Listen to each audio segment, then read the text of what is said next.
ശ്രദ്ധിച്ചില്ലെങ്കിൽ നമസ്കാരം ഫലരഹിതമാക്കുന്ന വസ്ത്രങ്ങളാണ് നമസ്കാരക്കുപ്പായവും മക്കനയും.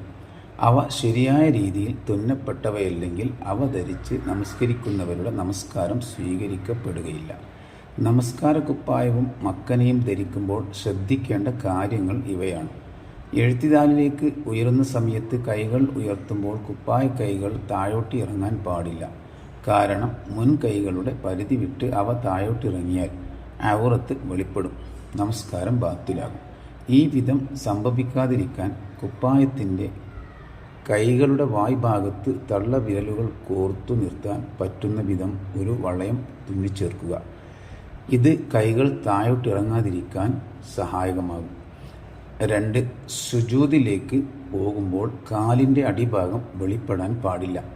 ഇത് സാധ്യമാകാൻ കുപ്പായം ആവശ്യത്തിന് ഇറക്കം കൂട്ടണം. സൂക്ഷ്മതയ്ക്ക് കാലിൽ സോക്സ് ധരിക്കുന്നത് നന്നായിരിക്കും.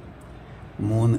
മക്കനയുടെ 2 ഭാഗങ്ങളും പിറകിലേക്ക് വലിച്ചു കെട്ടുമ്പോൾ മുഖത്തിൻ്റെ പരിധി കടക്കരുത്.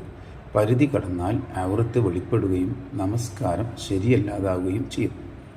4. മക്കനയുടെ അരികുകളിലൂടെ തലമുടി വെളിപ്പെടരുത്. സ്ത്രീയുടെ തലമുടി ഔറത്താകയാൽ അത് വെളിപ്പെടൽ നമസ്കാരം സ്വീകരിക്കപ്പെടാതിരിക്കാൻ കാരണമാകും.